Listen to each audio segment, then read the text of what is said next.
Hey guys, this is Reppin' with the Reapers. I am Reapers, aka Nicole.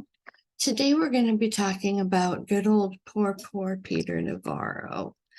So it looks like yesterday he entered into court yesterday in DC in regards to his contempt of Congress from the January 6th committee. And looks like Navarro argues that he had some kind of executive privilege, something he had absolutely no proof of at the time of the meetings for the January 6th committee.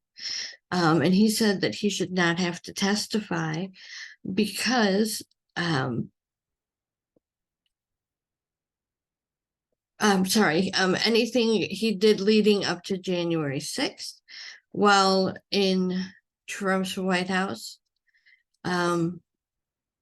he had executive privilege on.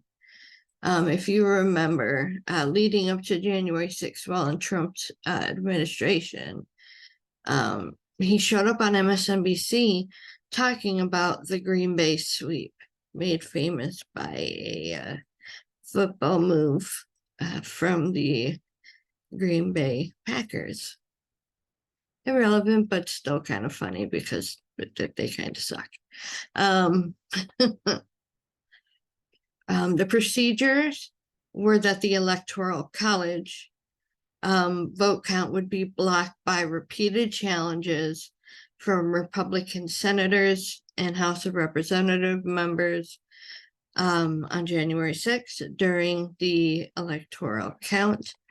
I think I just said that, but that's okay. Various states were blocked, and they were states that were unfavorable to Donald Trump.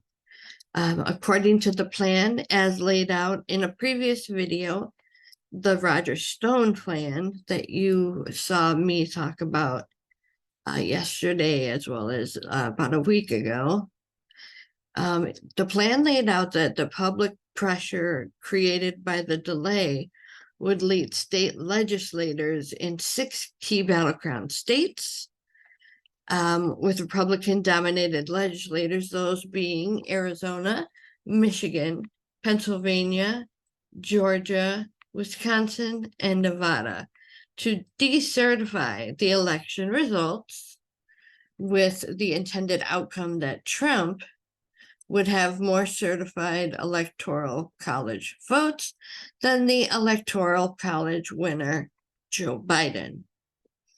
While today in court, Navarro, arguing his executive privilege, to which he had no proof of, there ironically sat in a courtroom adjacent to Donald Trump, who was yesterday given his court date to start against Special Prosecutor Jack Smith, and that would be March 4th or 5th. I don't have the date on me, but it is March of 2024. And I know it is the day before Super Tuesday, so whatever day that falls on. So while he was there, he was given his court date. The court said that Peter Navarro's proof was barren and weak sauce. Navarro would point to a letter from Trump's attorney, Evan Cochran. But that letter came over about 2.5 years after the incident happened, and 2.5 years after Trump left office. Back in 2022, he argued that he was staying loyal to the Constitution and to President Trump, who had left office over a 1.5 years before, stating it wasn't his immunity to waive. But he had no proof of any immunity. There were no comments, no letters, no anything when he was supposed to be speaking to the January 6th committee. So after that, he was stating that there was no immunity for him to waive, which is what led the judge in this case to say that it was pretty weak sauce. See, I don't think I mentioned it before, but the date on the letter from Evan Cochran was January of 2023. That's right, January of this year. There's no proof of any executive privilege before then. And as we all know, Trump is not the president now, nor does he run the country or the military or anything else his MAGA base thinks. That executive privilege is given from Joe Biden, who is the rightful president, the winner of the Electoral College, and the winner of the unfraudulent election. He is our president, like it or not. We had to sit through 4 years of yours, and we accepted that he was the president. No matter what we said, we still knew he was the president. We were not living in any kind of a dream world or the upside down or a world that causes us to go out and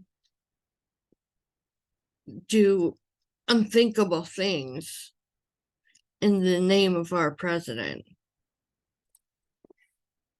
With that being said, like I said, the judge said it was weak sauce. There weren't any magic words or a smoke signal stating that there was any type of executive privilege. At that time, he defied the subpoena to say that he had no defense because there was no privilege given by the then executive branch. And the current president, Joe Biden, was definitely not giving out executive privilege to anybody or anybody involved with January 6th, be it the pre-planning, during, post-planning, nothing. Joe Biden was not giving up executive privilege or letting anybody claim executive privilege for what they did to our country. So while coming out of court yesterday, Navarro wanted to claim that it is a separation of powers issue.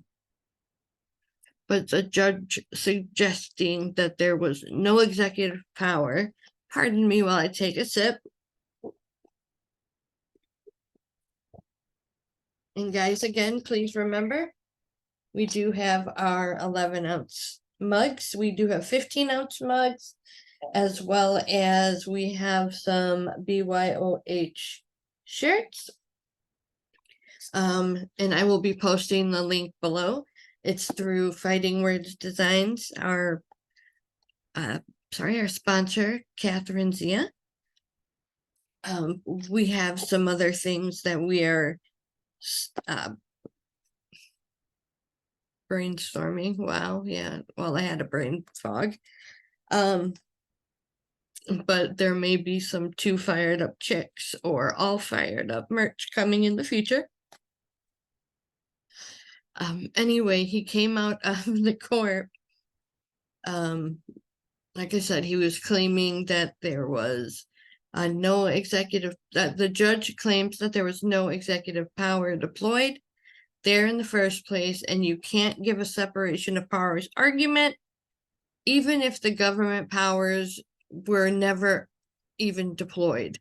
Navarro's criminal trial is slated to start next week. So as you guys know, between Navarro and everything else that's going on, all the other court cases that are being set and ready to go, we're finally going to get some good old justice. Because as my good friend Lynn Kirshner says, justice matters. And I think that it really does. And I think it's going to start coming. and coming furiously. Thank you guys again for tuning in. My name is Rebris, and this is Repping with Rebris. Thank you guys. Bye-bye.